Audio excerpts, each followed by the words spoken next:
Listen, Cuckold, if your life means anything to you, you better accept the situation and stay out of my way. Logan spat in my face, while his goons had me pinned to the ground, my ribs throbbing with pain. I could barely stand, blood dripping from my lip. But I wasn't about to back down. Your wife is mine now, and I like it that way. In that moment, something snapped inside me. All the lies, the fake smiles, the betrayal, it all exploded into a rage I'd never felt before. I could have stayed down, I could have let it go. But some things just can't be forgiven. I leaned forward, my mouth tasting of iron, and smirked. I accept your challenge, I whispered. Now, you play by my rules. That moment was the breaking point. Everything had escalated too quickly to think clearly, but how did I end up on my knees, staring down the man who claimed to own my wife? It all started a few weeks ago when my entire world shattered with one innocent-looking text. I didn't know that night would be the start of my personal hell. I wasn't always the guy who could stare down a group of thugs, bloody and broken, with a smirk on my face. A few weeks ago, I was just David, the husband, the guy who thought his life was normal. You wake up, go to work, come home, and you trust the person next to you is doing the same thing, building something together. It never crossed my mind that everything we had was a lie. It started innocently enough. Kelly had been working late more often than usual, but I didn't think much of it. We've been married 10 years. A little space is normal. I figured she was just stressed. But then, one night, her phone buzzed while she was in the shower. I wasn't the type to snoop, but that night something felt off. I glanced at her phone, expecting a message from a friend or maybe one of her coworkers. But it wasn't. The name Logan flashed across the screen, followed by a text that made my heart sink into my stomach. Can't wait to feel you again tonight. Last time was perfect. I stared at the message, trying to make sense of it. I thought I knew Kelly better than anyone, but this wasn't the woman I married. My hands started to shake as I opened her phone, scrolling through dozens of messages. There was no way to misinterpret it. They weren't talking about work. They weren't talking about anything innocent. This was months of betrayal wrapped up in cold, hard facts, and I was too blind to see it until now. That text was a ticking time bomb in my chest, and the more I read, the closer I was to exploding. Every message made it clearer. She wasn't just cheating, she was leading a whole other life behind my back. Dinners, weekends, hotel rooms. Logan wasn't just some fling, he was a part of her life, and I had been nothing but a bystander. The shower turned off, and suddenly I was aware of the world around me again. I could hear Kelly humming to herself in the bathroom like it was just another normal night. But nothing about this was normal anymore. When she stepped out, wrapped in a towel, with that same smile she always gave me, I couldn't keep it together. I didn't wait. I didn't try to plan out what I was going to say. I just stood there, holding her phone up like it was a weapon. Her face went pale the second she saw it. What's this? I said, my voice barely above a whisper, though it took every ounce of my willpower to keep it from shaking. Kelly froze, and for a second I thought I saw guilt flicker in her eyes. But then, just as quickly, she recovered, putting on that same mask I'd seen 1,000 times before. Babe, it's not what you think, she said, her voice smooth but hollow. Logan's just a guy from work. We've been working on this big project and don't. My voice cracked, but I didn't care. Don't you dare lie to me right now. I threw the phone on the bed and took a step toward her. She opened her mouth to say something, probably to spin some web of excuses, but I wasn't having it. You've been seeing him for months, I said, my words coming out faster now, harder, behind my back. You've been lying to me this whole time. And now you're going to stand there and tell me it's just work. Kelly sighed, like she was exhausted by the conversation, like I was the one being unreasonable. David, it's not a big deal. I didn't think you'd react like this. You're blowing it way out of proportion. I felt a cold rush of disbelief wash over me. Not a big deal? I couldn't even comprehend the words coming out of her mouth. Not a big deal.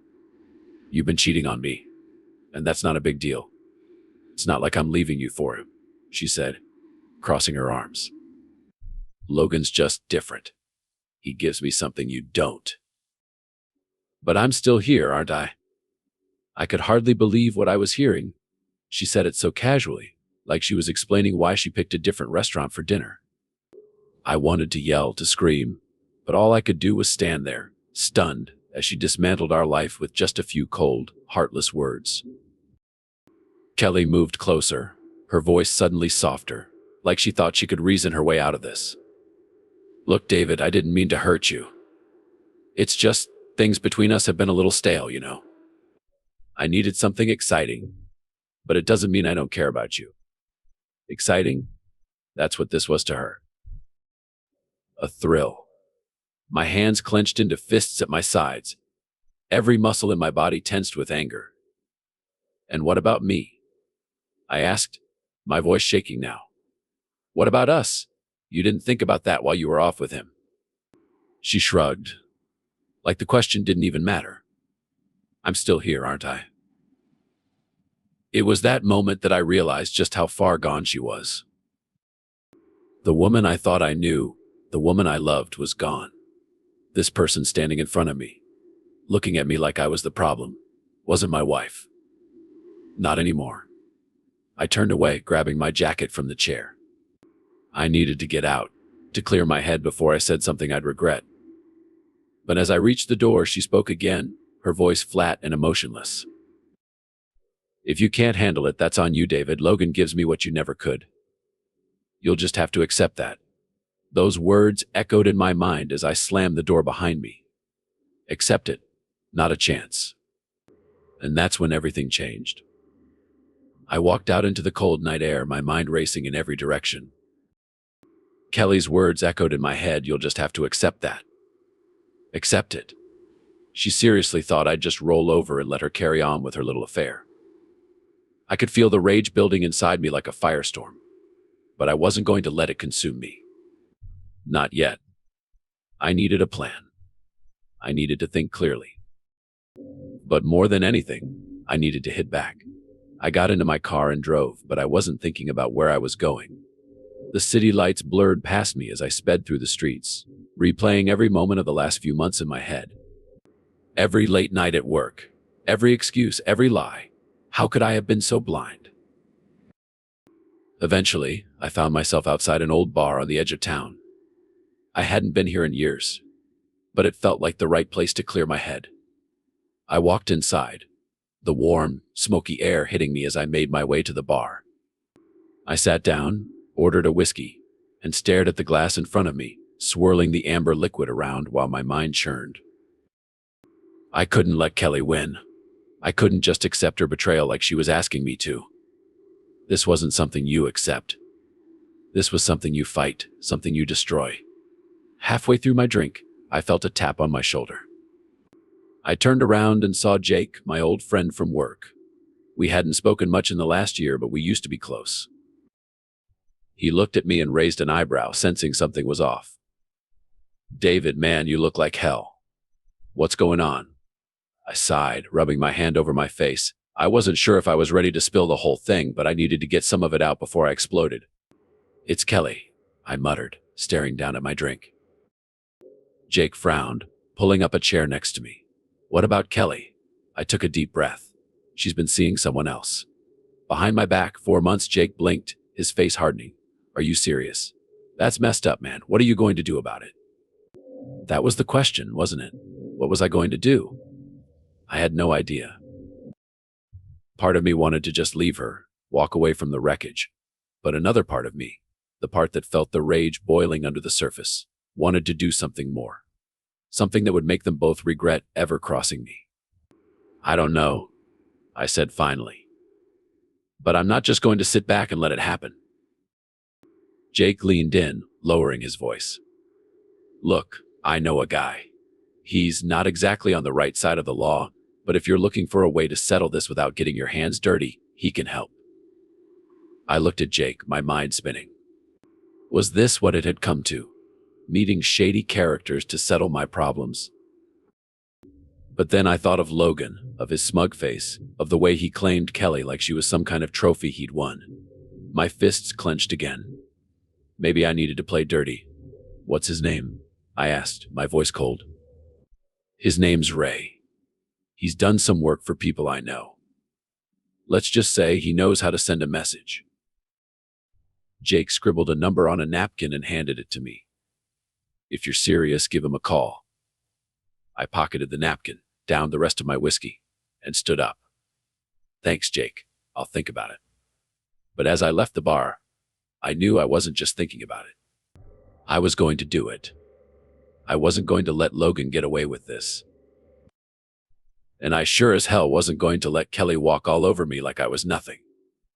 The next day, I woke up early, my head still buzzing from the whiskey and the anger that hadn't subsided. I sat on the edge of the bed, staring at my phone, Ray's number staring back at me. Was I really going to do this? Was I really going to bring someone else into this mess to settle the score?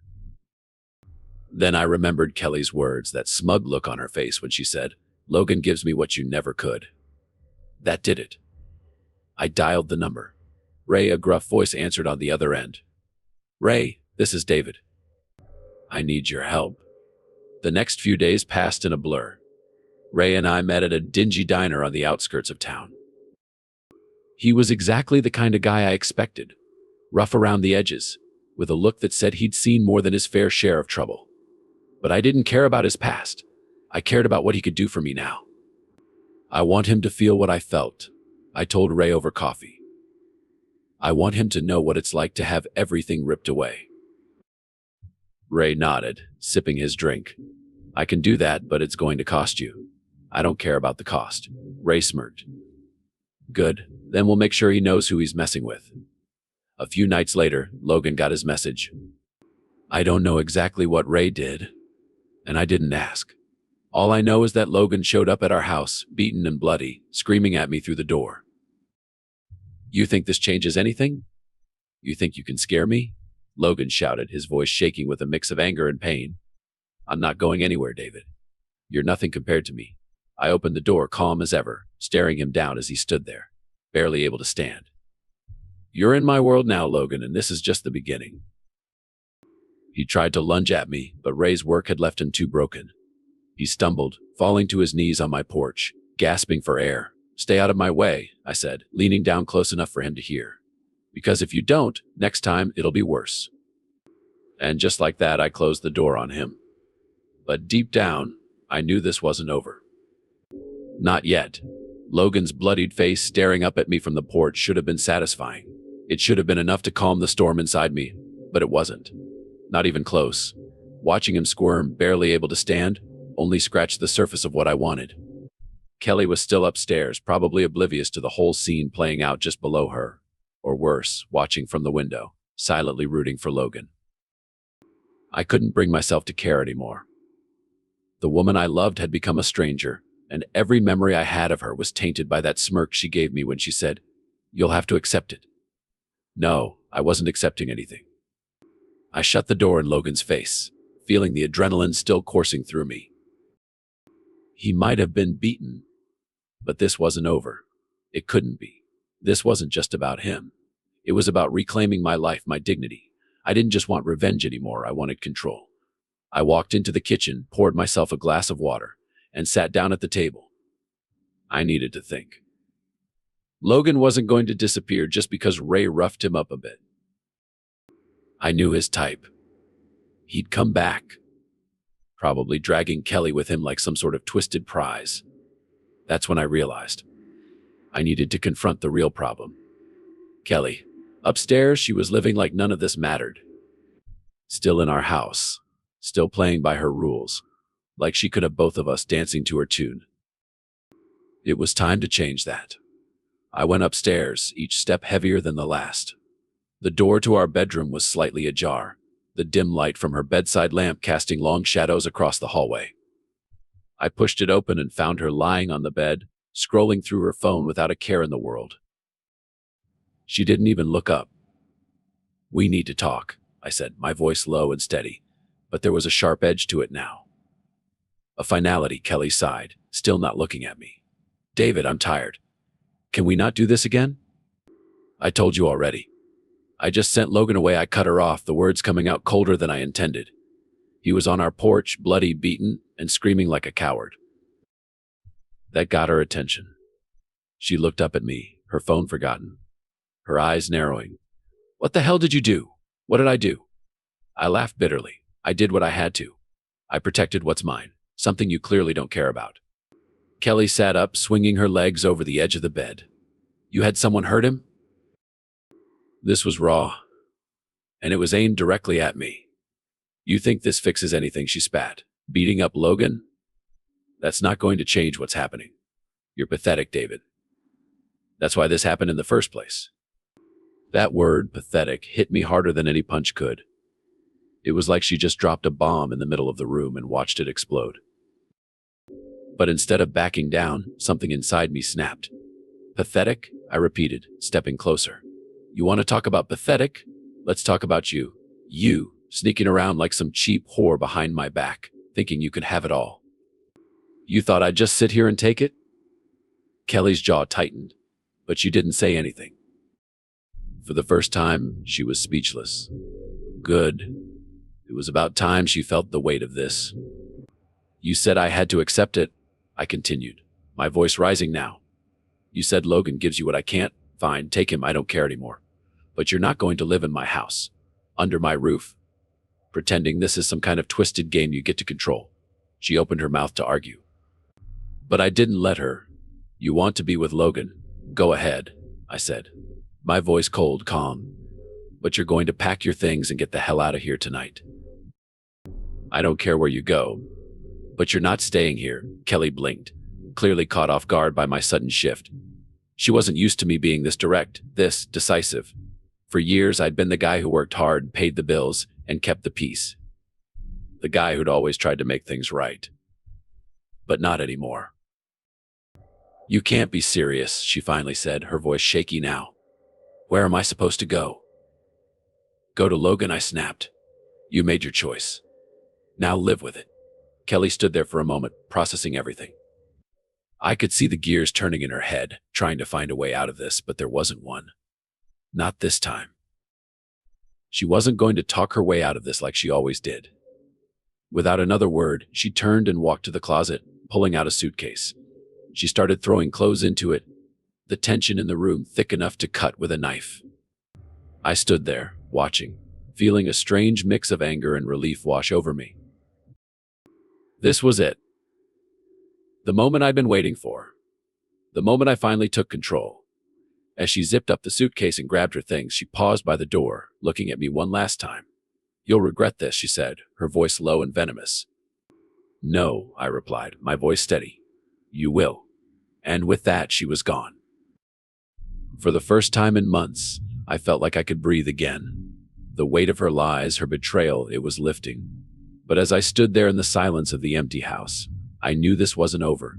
Logan wasn't going to let this go, and neither was I. When Kelly walked out the door that night, it felt like a part of me had been ripped away. But instead of feeling lost or heartbroken, I felt something else, freedom. It was as if the fog that had been clouding my judgment for months finally lifted. But I knew deep down, the storm wasn't over. Not yet. The house was eerily quiet now, every creak in the floorboards louder than ever. I sat on the edge of the bed, staring at the door she had just walked through.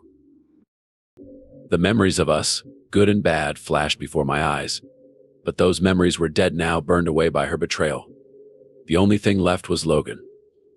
This wasn't over. I wasn't going to just let him slither away like the coward he was. He had dragged me into a fight I never wanted. But now I was in it. And I was going to finish it. I got up and paced the room, my mind racing with thoughts of how this would end. Ray's voice echoed in my head from our last meeting. "You want him to feel the pain you felt? I can make that happen." I had told him I wanted Logan to suffer, and Ray had delivered. But Logan wasn't the type to go down quietly. He would come back, and next time he wouldn't come alone. The thought made my fists clench. I wasn't afraid, not anymore. If Logan wanted to bring the fight to me, I'd be ready. I picked up my phone and dialed Ray. "Ray," his voice was calm, as if he'd been expecting my call. "It's David. Logan's going to come after me." After tonight, there's no way he's going to let this go. Ray was silent for a moment before he spoke. I told you this wouldn't be clean. Guys like Logan don't just disappear after a beating. They come back harder. What's your plan? I want you to find out everything you can about him. Every weak spot. I want to know where he lives, who he's close to, everything. Ray chuckled. I like where your head's at. You're thinking smart. I'll get my people on it. But be ready. When you push a guy like Logan, he pushes back. Let him try, I said, my voice cold. This time I'll be the one waiting. 2 days passed and everything seemed unnervingly quiet. Kelly hadn't come back. No calls. No texts. The silence was almost worse than the fight itself. But I wasn't stupid. She was probably holed up with Logan, licking her wounds, trying to figure out what her next move would be. And then, late one evening, just when I thought the quiet might stretch on forever, there was a knock at my door. I opened it cautiously, my gut already telling me who it would be. Logan walked forward, stepping into my house like he owned it.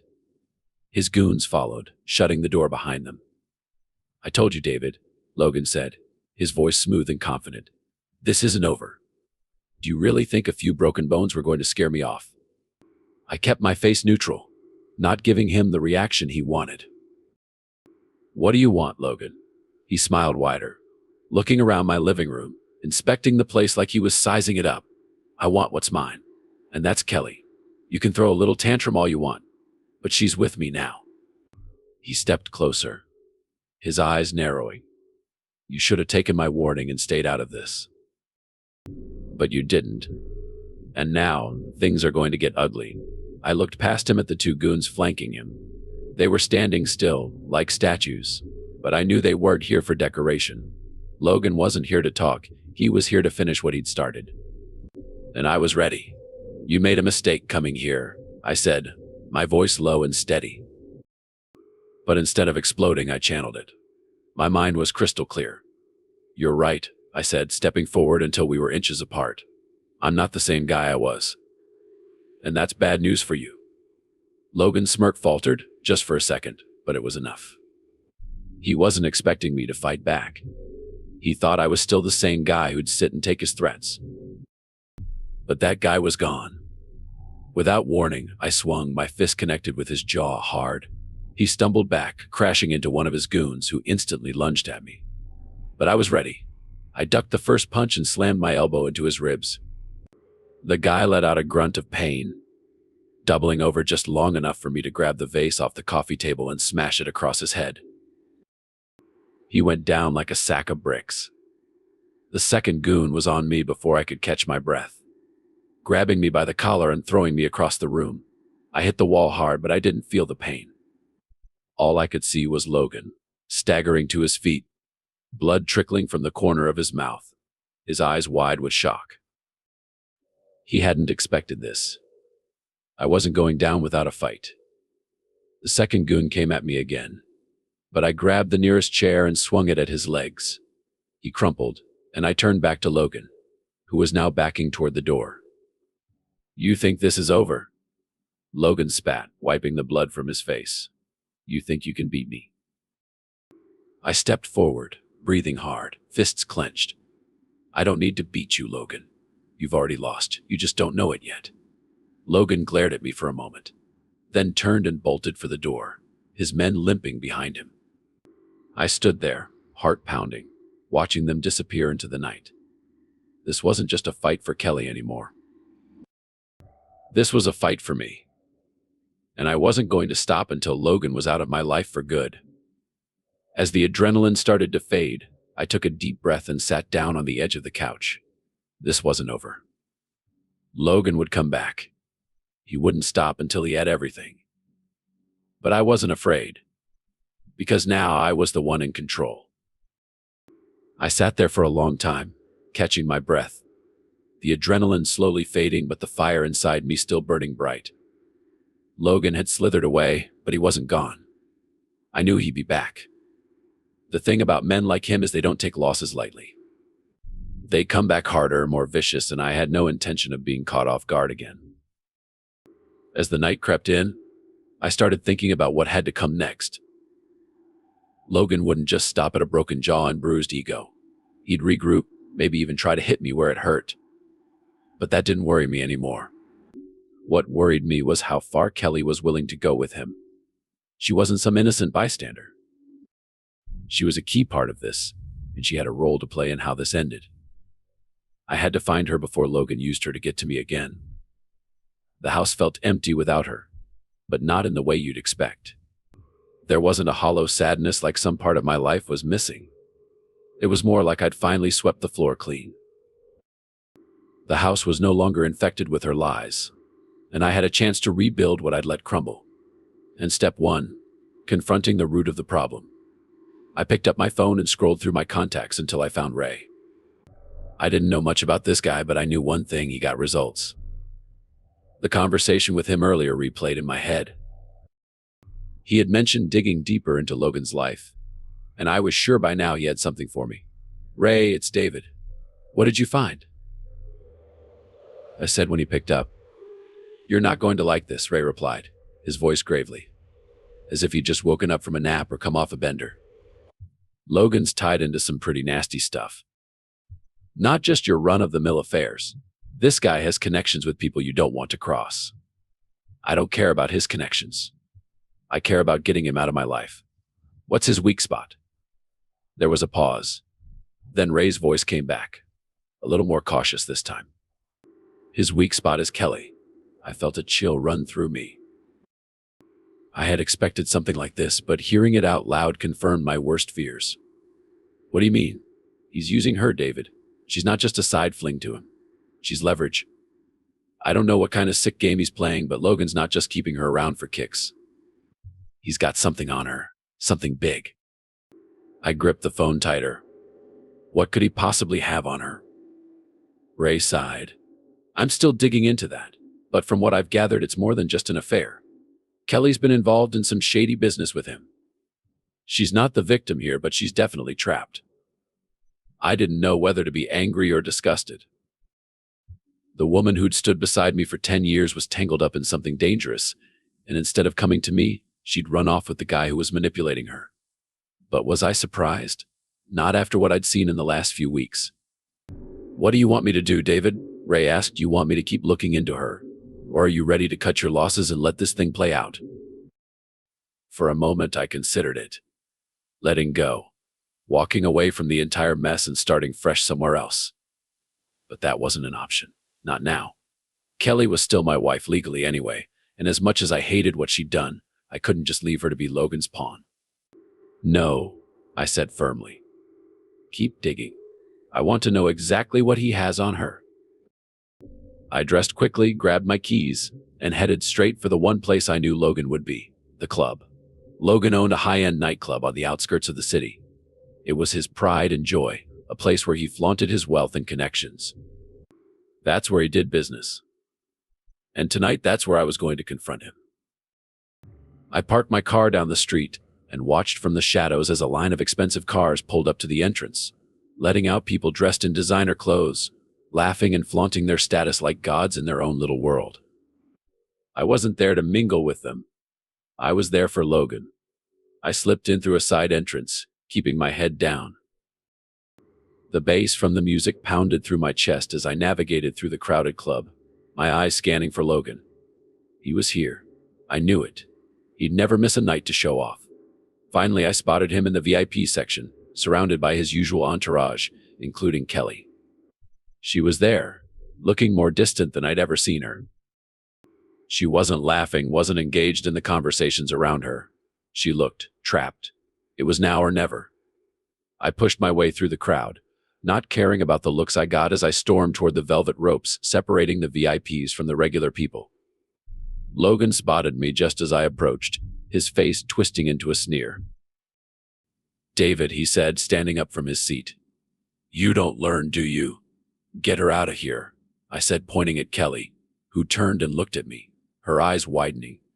She stood up too, but didn't move, frozen in place like she was waiting for permission. Logan smirked, stepping closer to me, his voice low. "She's not leaving, David. She's mine now. You've already lost this fight." I didn't respond. Instead, I did the one thing Logan never expected. I reached into my jacket, pulled out the gun I'd bought earlier that day, and aimed it directly at his chest. The room went silent, the music still pounding in the background but no one moving. It wasn't something I had ever imagined myself doing, walking into a nightclub, pulling a gun on the man who had ruined my life. But here I was, standing in front of Logan with the barrel aimed squarely at his chest. He didn't smirk anymore. He wasn't the smug bastard who'd thrown his affair with my wife in my face. No, now he was just a guy staring down the barrel of a loaded gun, and the reality of the situation was starting to sink in. The crowd around us froze, the beat of the music still thumping in the background like some twisted soundtrack to this showdown. Logan's goons, who were normally quick to jump in, didn't move. They could see this wasn't the time for their usual tactics. One wrong move and everything would change in an instant. Kelly, standing a few feet behind Logan, looked at me with wide eyes, her face pale. For the first time since this whole nightmare started, I saw something real in her expression. It wasn't love or even guilt, it was fear. But it wasn't for me. It was for herself. "David, put the gun down," Kelly finally said, her voice trembling. "This isn't you. You're not this guy." I glanced at her, and for a moment my resolve wavered. Was she right? Was I about to cross a line that I could never uncross? But then I thought about everything, every lie, every betrayal, every time she had looked me in the eyes and told me nothing was wrong while she was sleeping with this piece of garbage. This was me now. I wasn't going to be the guy who rolled over and took it anymore. "Let her go, Logan," I said, my voice steady, but I could feel the tension in my body like a coiled spring. "Or this ends badly for you." Logan swallowed hard, and I could see the wheels turning in his head. He was calculating, trying to figure out how to spin this, how to take back control. He had always been the one in charge, the one who made the rules. But now, with a gun pointed at his chest, the game had changed, and he knew it. "You really think you can walk out of here after this?" Logan said, his voice low, but I could hear the crack in his confidence. "Even if you shoot me, my people will tear you apart." "You won't be around to see it," I shot back. "I'm giving you one chance. Let Kelly go and walk away." Logan hesitated, glancing over his shoulder at Kelly, then back at me.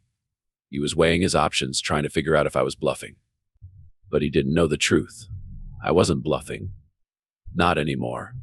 "You're making a big mistake, David," he said, his voice growing colder. "This isn't going to fix anything. She doesn't want to be with you. She made her choice." I stepped forward, closing the distance between us, the gun still trained on him. "This isn't about fixing anything. This is about ending it." For the first time, I saw a real fear flicker across Logan's face. He wasn't used to this, someone else taking charge, someone else calling the shots. He was always the predator, and now he was realizing what it felt like to be the prey. Kelly took a step toward me, her hand outstretched, pleading. "David, please don't do this. You don't understand. Logan has connections. If you pull that trigger, it won't just be him. They'll come after you."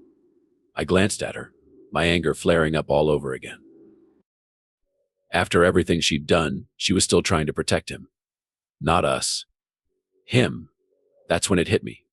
She wasn't the woman I married anymore. Hell, maybe she never had been. She had chosen her side, and it wasn't mine. "David, listen to her," Logan said, trying to sound confident again.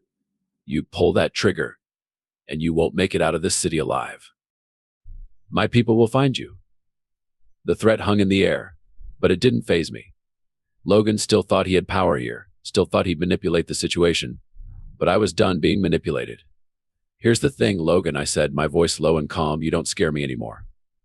You think because you've got connections, you're untouchable. You're wrong.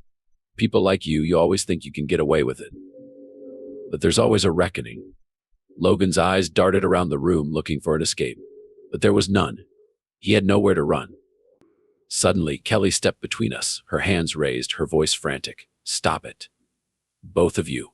This isn't going to solve anything," but she was wrong. She wasn't worth it. None of this was. Logan, Kelly, the lies, the betrayal, it had all been a slow poison, eating away at me, turning me into someone I didn't recognize. I wasn't going to be that person anymore. I lowered the gun. Logan let out a breath he'd been holding, but his relief was premature. I wasn't done yet. "You're right," I said, my voice still cold. "I'm not going to fix this by killing him." I took a step back, tucking the gun into my jacket.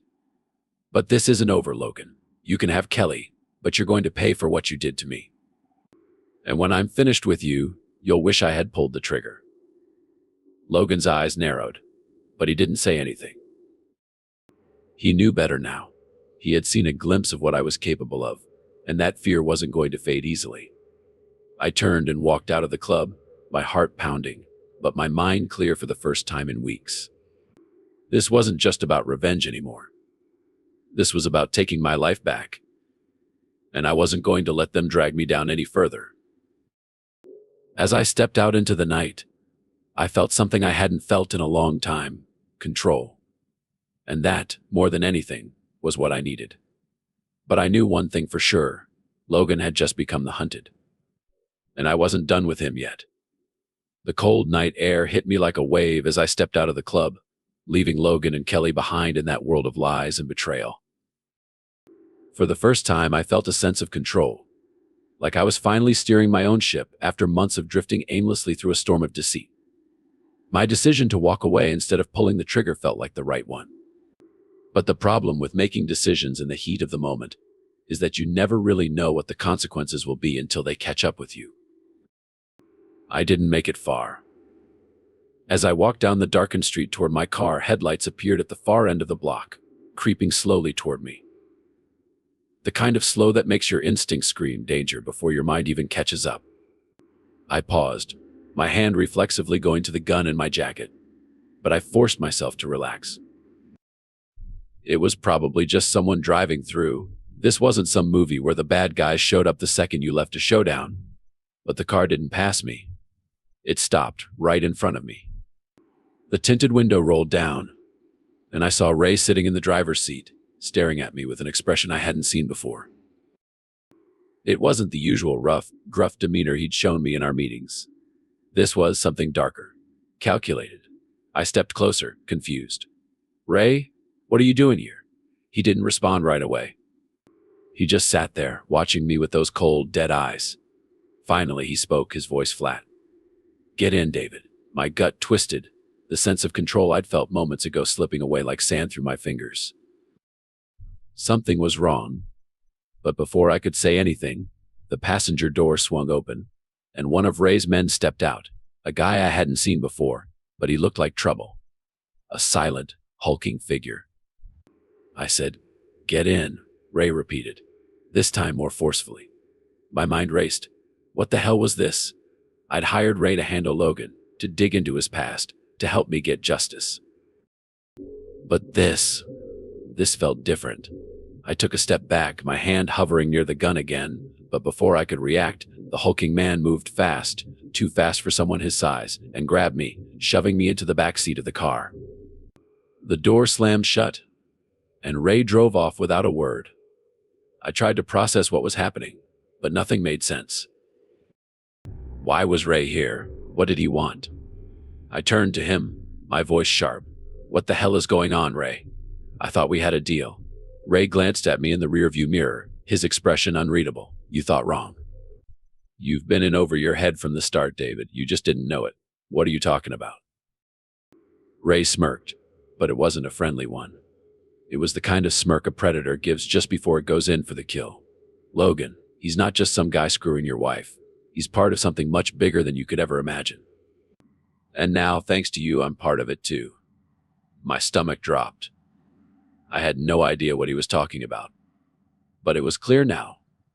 This wasn't just about Logan and Kelly's affair. This was something far more dangerous. "Ray, I hired you to help me take down Logan.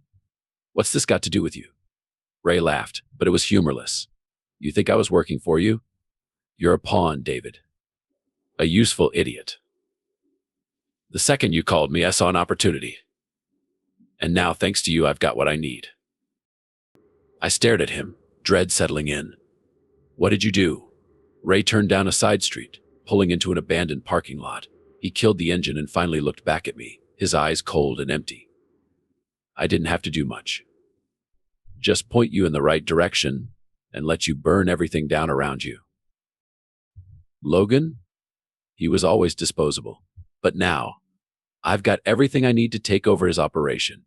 And as for Kelly, well, she was just part of the deal. I couldn't believe what I was hearing. What deal? Ray leaned back, lighting a cigarette, the smoke curling through the dark air. Kelly and Logan were running something bigger than you ever knew. Money laundering, drug trafficking, you name it. You were just a piece of the puzzle, a way to cause enough chaos for me to slide in and take control. My heart pounded in my chest. What about Kelly? Ray shrugged. She's already gone. I gave her a one-way ticket out of here. Figured she was more useful alive than dead, but don't get your hopes up. She's not coming back to you. I sat there numb. Kelly was gone, Logan was a pawn, and I had been played from the start. So what happens now? I asked, my voice hollow. Ray blew out a cloud of smoke, his eyes never leaving mine. Now, you disappear, David. You're a loose end, and I don't like loose ends. The hulking man in the passenger seat shifted, reaching into his jacket. I didn't need to see what he was pulling out to know what was coming. My mind raced, every instinct screaming at me to do something, anything. But before I could move, the sound of the gun's hammer clicking back echoed through the car. This was it.